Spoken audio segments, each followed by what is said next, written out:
পরীক্ষিত মহারাজ বললেন, হে ব্রহ্মজ্ঞ পুরুষ, আপনি বললেন দেবর্ষি নারদের অভিশাপে কুবেরের 2 পুত্র বিক্ষত প্রাপ্ত হয়েছিল।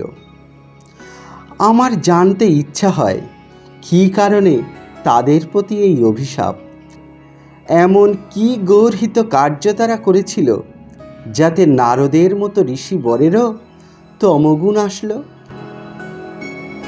উত্তরে শ্রী শুকদেব বললেন, শুনুন মহারাজ, কুবেরের 2 পুত্র, 2জনই মহাগর্বিত। আমরা কুবেরের ছেলে, আমরা রুদ্রের অনুচর, এই তাদের গর্বের হেতু। তারা বারুণী মদিরা পান করে স্বর্গের গঙ্গা মন্দাকিনীর তীরে ফুলের বাগানে রমণীদের সঙ্গে বিহার করত। কৈলাস পর্বতের রমণীয় তপবনে গঙ্গার তটে দেবকুমারদের দেব ভাবের পরিবর্তে তদ বিপরীত ভাবের বিকাশ দেখা গেল। একদিন তারা মন্দাকিনীর জলের মধ্যে যুবতীদের সঙ্গে ক্রীড়া করতে লাগল। মন্দাকিনীর জল বহু পদ্ম ফুলে পূর্ণ ছিল। তাদের জলক্রীড়া দেখে মনে হচ্ছিল হস্তি যেন হস্তিনীদের সঙ্গে খেলা করছে। দৈবক্রমে দেবর্ষি নারদ সেই পথ দিয়ে যাচ্ছিলেন। তিনি দেখতে পেলেন কুবেরের ছেলে দুটিকে। দেখেই বুঝতে পারলেন যে তারা মদ্যপানে মাতাল।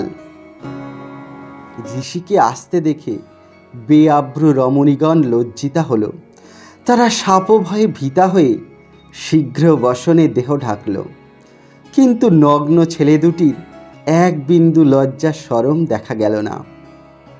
দেবর্ষি দেখলেন দেবতার পুত্র দুটি একেবারে মদে মত্ত ও ঐশ্বর্যে অন্ধ হয়ে অধঃপাতে যাচ্ছে। এতে তার করুণা হলো ও তাদেরকে অনুগ্রহ করতে ইচ্ছা হলো। কৃপা করেই অভিশাপ দিলেন। দেবর্ষি তখন বীণায় হরিগুণ গাইছিলেন। সেই সুরে সুর মিলিয়েই বলেছিলেন, আর তাতে বোঝা গেল রজ বা তমগুণের বশবর্তী হয়ে এ কাজ তিনি করেননি, কারণ সত্যগুণ ছাড়া গান চলে না। নারদ বললেন, রজগুণজাত মত্ততা জীবের বুদ্ধি নাশ করে, তবে ঐশ্বর্যের সঙ্গে আনুষঙ্গিক মদ্য দ্রুতক্রীড়া ও স্ত্রীবিলাস এই 3 বস্তু এসে উপস্থিত হয় এবং এই 3 মিলে অনায়াসে বুদ্ধি নাশ ঘটিয়ে দেয়। ঐশ্বর্যজনিত মত্ততা মানুষকে অন্ধ করে। মদমত্ত ব্যক্তিরা নিজেদের দেহকে মনে করে জরা মৃত্যুহীন। ফলে তারা অতীব নির্দয় ও ইন্দ্রিয়পরায়ণ হয়। বিনা কারণে পশুবধে তাদের প্রাণে ব্যথা বাজে না। এই দেহকে ভূদেব বা নিদেব বলে। আর যে নামই দেওয়া হোক না কেন, এর পরিণতি যে কৃমি বিষ্ঠা ভস্য তাতে কোনোই সন্দেহ নেই। এই তুচ্ছ দেহের জন্য যে প্রাণী বধ করে ও পাপে লিপ্ত হয়, সে ব্যক্তি আর যাই জানুক না কেন, প্রকৃত স্বার্থ কাকে বলে তা নিশ্চয়ই জানে না। এই যে দেহ, এ বস্তু তো কার? পিতা জন্মদাতা মনে করেন তার, মাতা গর্ভধারিণী মনে করেন তার, যার অন্নে জীবন বাঁচে তিনি মনে করেন তার, যার অধীনে দাসত্ব করা যায় সে মনে করে তার। অগ্নি আর শৃগাল কুকুর মনে করে তাদের।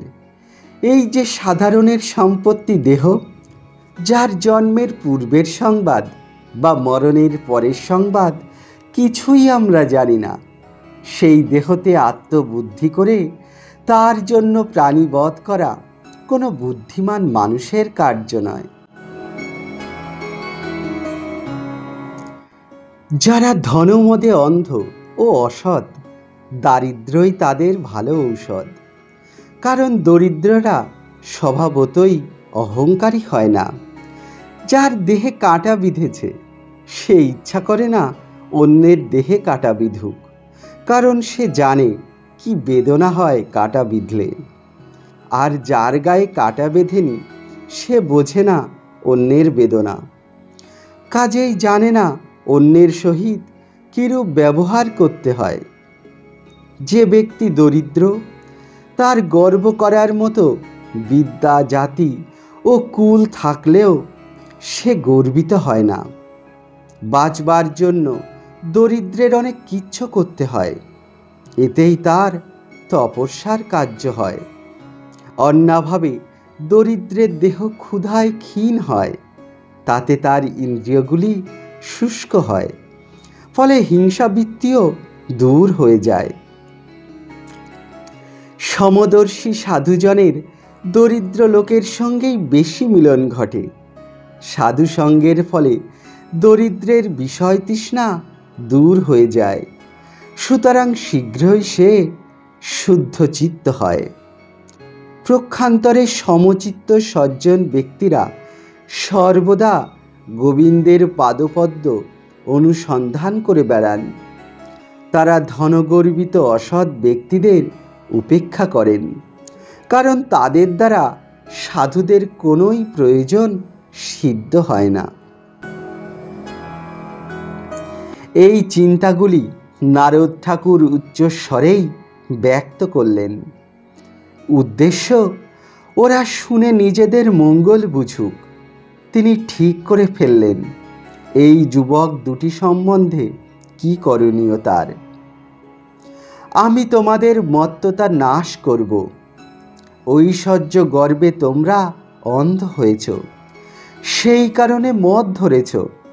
তোমরা যে বিবশন সে জ্ঞান পর্যন্ত হারিয়েছ। এদের স্থাবরতা লাভ হোক, যাতে এরূপ অন্যায় কাজ আর না করতে পারে। তবে আমার প্রসাদে এদের এইসব পূর্বকথা সর্বদা স্মরণে থাকবে। তারপর আমার অনুগ্রহে দৈব শতবৎস পরে এরা বাসুদেবের সান্নিধ্য লাভ করবে, ফলে পুনরায় দেবত্ব লাভ করে ভক্তিধনে ধনী হবে।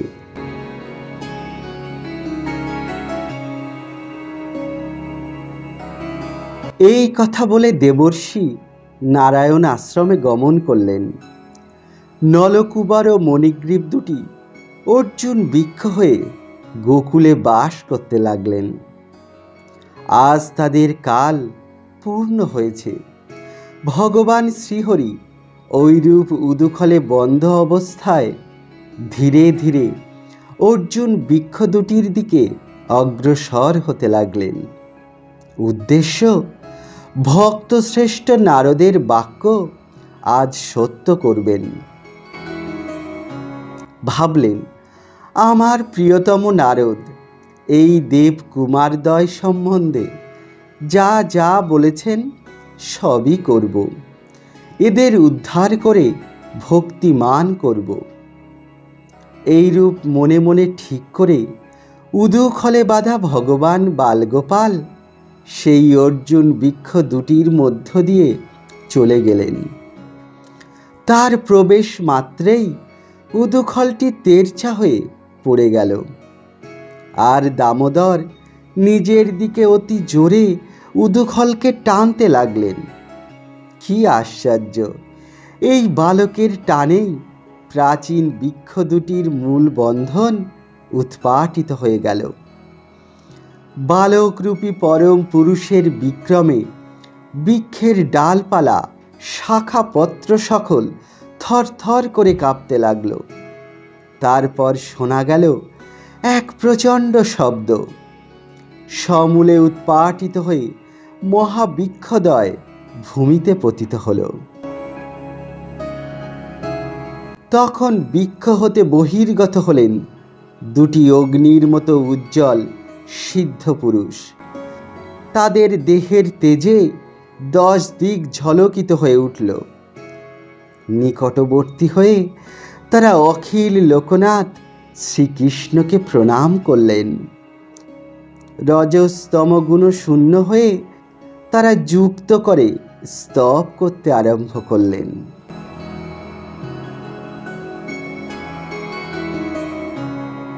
হে কৃষ্ণ, হে কৃষ্ণ, হে মহাযোগিন, আপনি নিখিল বিশ্বের আদি পরম পুরুষ। এই স্থূল জগৎ, সূক্ষ্ম জগৎ সকলই আপনারই রূপ। এই কথা আমাদের নয়, যারা পরম তত্ত্বজ্ঞ তারাই বলেন। হে প্রভু, সকল ভূতগণের দেহে ইন্দ্রিয়ের আপনি একমাত্র পরিচালক। আপনি কালো শক্তি, অপরিণামী ঈশ্বর বস্তু আপনি। ত্রিগুণময়ী মূলা প্রকৃতিও আপনি। সকল ক্ষেত্রের বিকারসমূহের অধ্যক্ষ অন্তর্যামী পুরুষও আপনি।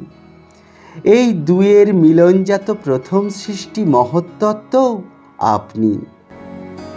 আবার আপনি প্রকৃতির অতীত, অপ্রাকৃত।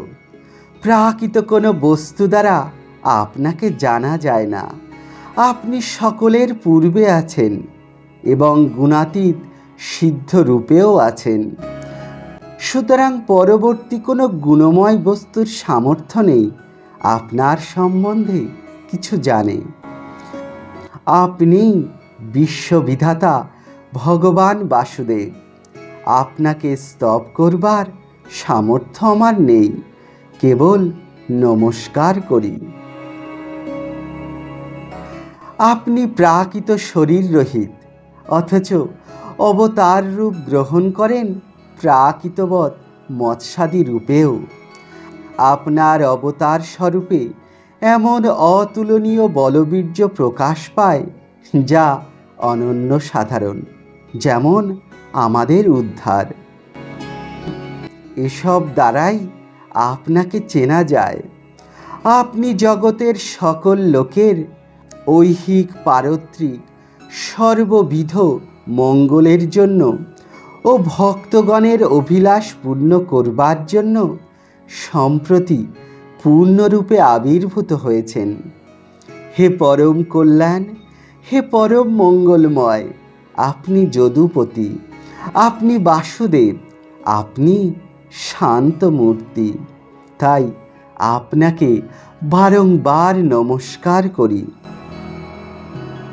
হে ভুমন, আমরা আপনার অনুচর কুবেরের কিঙ্কর। আমাদের প্রতি দৃষ্টিপাত করে কিছু আজ্ঞা করুন। আমাদের মতো জীবের যে আপনার দর্শন লাভ হলো, এটা একমাত্র দেবর্ষি নারদের অসীম অনুগ্রহের ফল। হে ভগবান, আমরা দেবদেহ পেয়ে সেই দেহেন্দ্রিয়ের অসৎ ব্যবহার করেছিলাম। সেই জন্য দেবর্ষি ইন্দ্রিয়শূন্য বৃক্ষ করেছিলেন। আজ আপনার পাদস্পর্শে যখন আবার সেই দেহেন্দ্রিয় ফিরে পেলাম, তখন এই করুন যেন আমাদের বাক আপনার গুণকীর্তনেই সার্থক হয়। আমাদের শ্রবণেন্দ্রিয় যেন কেবলই আপনার কথা শ্রবণে আসক্ত থাকে। আমাদের হাত দুটি যেন আপনারই সেবা কার্যেই নিযুক্ত থাকে। আমাদের মন যেন আপনার শ্রীপাদপদ্ম স্মরণেই ডুবে থাকে। আর আমাদের মাথা যেন আপনার প্রণামেই ধন্য হয়। জগতের সর্বজীবে আপনি আছেন এই জেনে যেন সর্বত্রই শির অবনত রাখি। আমাদের চক্ষু যেন সার্থক হয় আপনার মূর্তিস্বরূপ সাধুগণদের দর্শন করে। আনুকূল্যে সর্বেন্দ্রিয়ে যেন আপনার অনুশীলন করতে পারি প্রভু।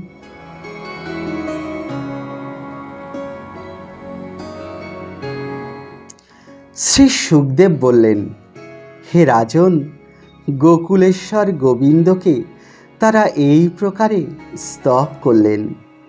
তারপরে উদুখলে বদ্ধ থেকেও হাস্যময় বদনে শ্রীহরি তাদেরকে বললেন, তোমাদের সকল কাহিনী আমি পূর্বেই জানি। করুণাময় দেবর্ষি তোমাদের প্রতি অনুগ্রহ করেছেন।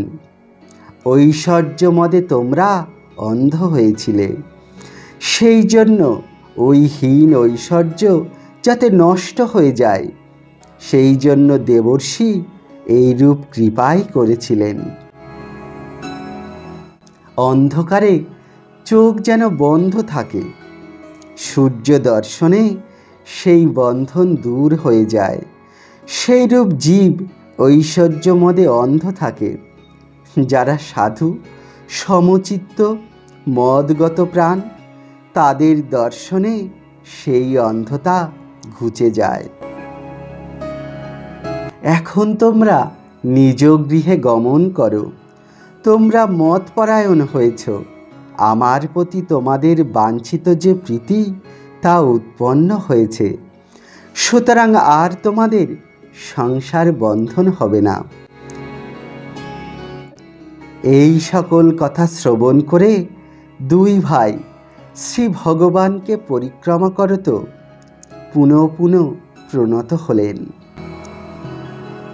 উদুখলে বদ্ধ বালকরূপী শ্রীহরিকে আপ্যায়ন করে তারা উত্তর দিকে স্বগৃহে গমন করলেন।